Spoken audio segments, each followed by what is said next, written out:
Hello friends, welcome to my channel online learner साड़ा। Friends, जो माने ओटीईटी, जेटी, सीएसटी किंबा अन्य कौन कॉम्पिटिटिव एग्जाम प्रिपेयर होती से मोर ये भिडियोटी बहुत साहाय्य करिवो। तेणु जो माने सब्सक्राइब करना दयाकोरी मो चैनल को सब्सक्राइब करंतु एवं निज सांग मान पाखक शेयर करंतु। आज आम मोगल साम्राज्य विषय रे किछि प्रश्न उत्तर आलोचना करिबा एवं बहुत सहजरे बुझिबा। क्वेश्चन नंबर 1, 1526 ख्रीष्टाब्द रे दिल्लीर सुल्तान इब्राहिम लोदी को पानीपत युद्ध रे किए परास्त करी दिल्ली अधिकार करथिले?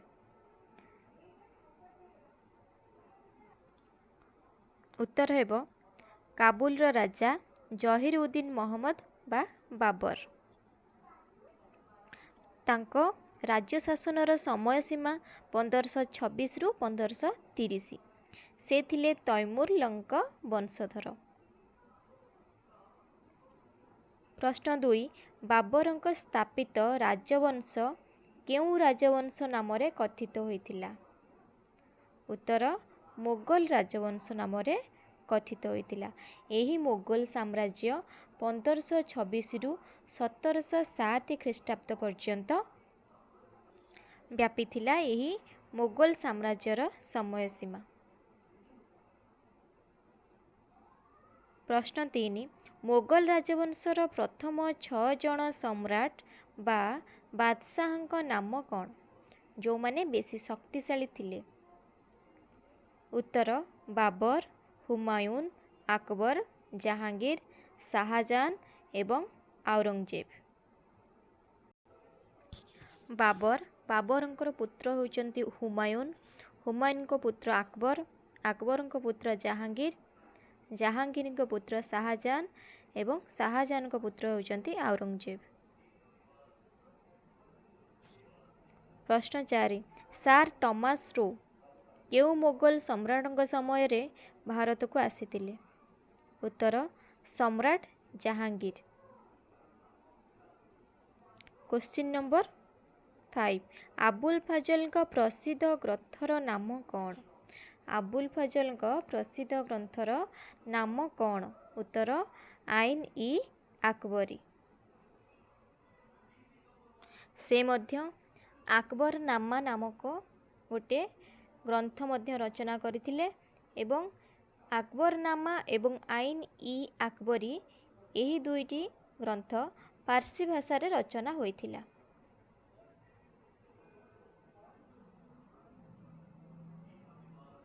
परवर्ती प्रश्न, केउ मोगल सम्राट हिंदू मानकर होली, दशहरा एवं बसंत पंचमी प्रभृति अनेक पर्व को दरबारी उत्सव रूपे मान्यता देथिले? उत्तर सम्राट अकबर हेउचंती सेही सम्राट जे कि हिंदू मानकर पर्वपर्वाणी को दरबारी उत्सव रूपे मान्यता देथिले।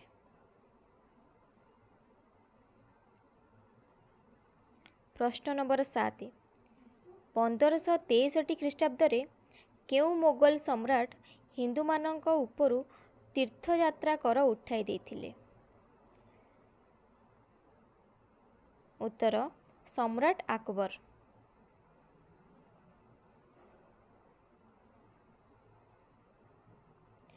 पंद्रह 64 ख्रीष्टाब्द रे अकबर हिंदू मानक उपरु केउ कर उठाई देथिले? उत्तर जिजिया कर।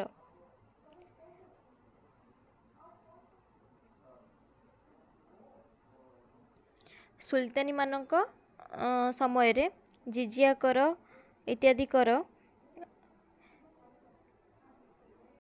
साधारण लोकंकठू आदाय करा जाउथिला, जहा अकबर उठाई देथिले। भगवान दास, राजा मानसिंह, राजा तोडरमल एवं राजा बीरबल प्रभृति हिंदू माने केउ मोगल सम्राटंक साम्राज्य रे कार्य करिथिले? उत्तर अकबर।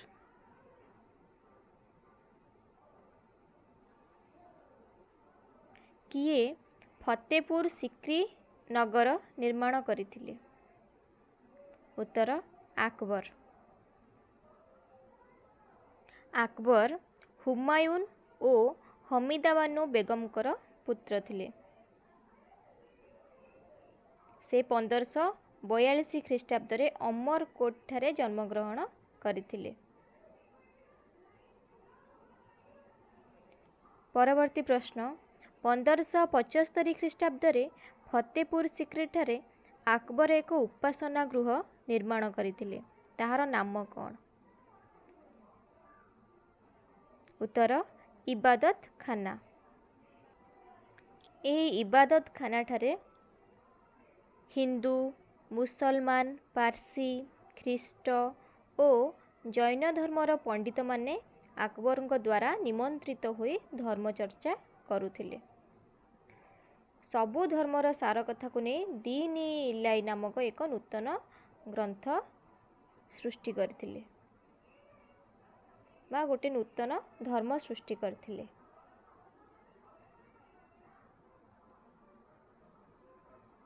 ପ୍ରଶ୍ନ 12 କେତେ ଖ୍ରୀଷ୍ଟାବ୍ଦରେ ଆକବର ଦୀନ-ଇ-ଇଲାହି ବା ସ୍ୱର୍ଗୀୟ ବିଶ୍ୱାସ କଥା ଘୋଷଣା କରିଥିଲେ? ଉତ୍ତର 1581 ଖ୍ରୀଷ୍ଟାବ୍ଦରେ।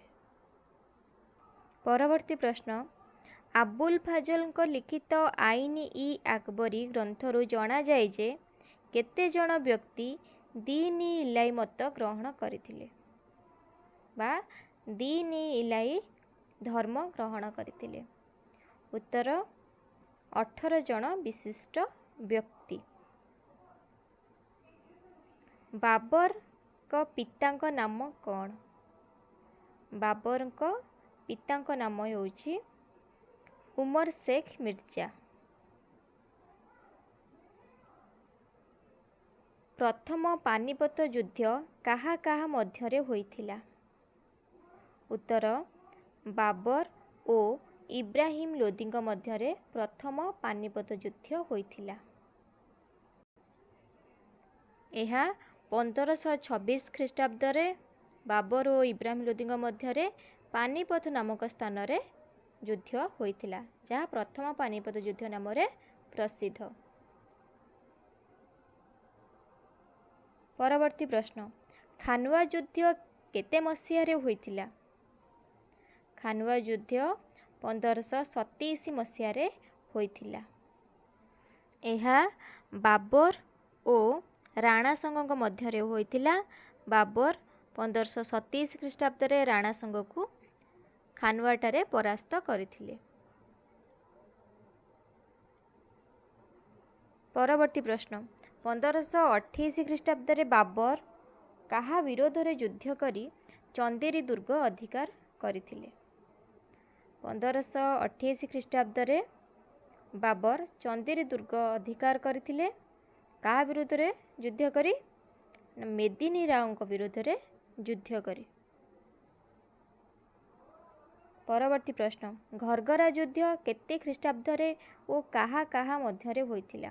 ଘରଗରା ଯୁଦ୍ଧ 1529 ଖ୍ରୀଷ୍ଟାବ୍ଦରେ ଏବଂ ବାବର ଓ ନୁସରତ ମାହମୁଦଙ୍କ ମଧ୍ୟରେ ହୋଇଥିଲା। ଏହି ଯୁଦ୍ଧରେ ବାବର ବିଜୟ ଲାଭ କରିଥିଲେ।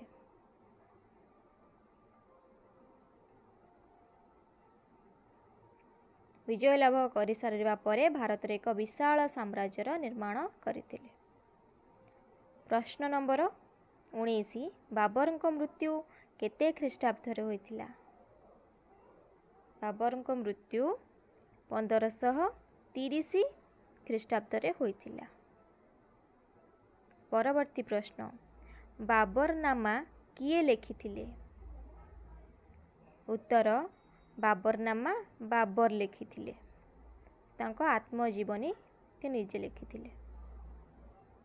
ବାବର କାହାର ବଂଶଧର ଥିଲେ? ବାବର ତୈମୁରଲଙ୍କ ବଂଶଧର ଥିଲେ।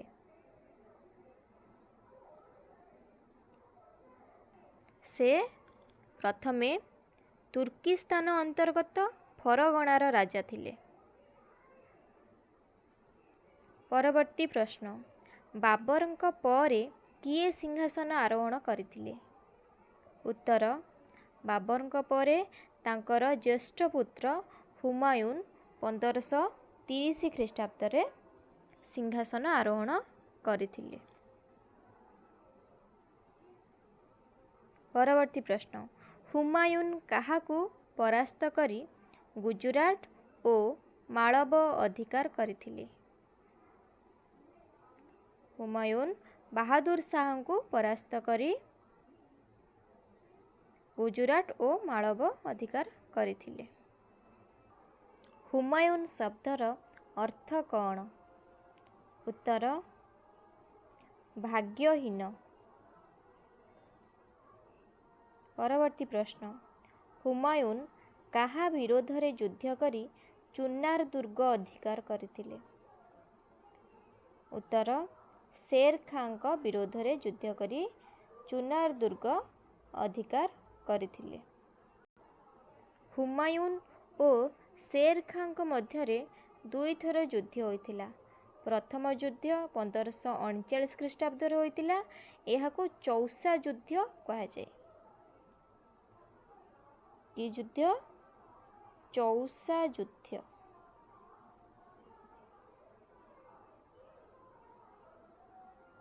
କେତେ ମସିହାରେ? 1539 ଖ୍ରୀଷ୍ଟାବ୍ଦରେ।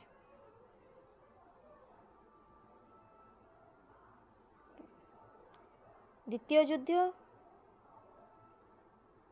ଏହି ଯୁଦ୍ଧରେ 1539ରେ ହୋଇଥିବା ଚୌସା ଯୁଦ୍ଧରେ ହୁମାୟୁନ୍ ଅଳ୍ପକେ ରକ୍ଷା ପାଇଥିଲେ, କିନ୍ତୁ 1540 ଖ୍ରୀଷ୍ଟାବ୍ଦରେ ହୋଇଥିବା କୌନଜ ଯୁଦ୍ଧରେ ହୁମାୟୁନ୍ ଶେର ଶାହଙ୍କ ଦ୍ୱାରା ପରାସ୍ତ ହୋଇ ପଳାୟନ କରିଥିଲେ।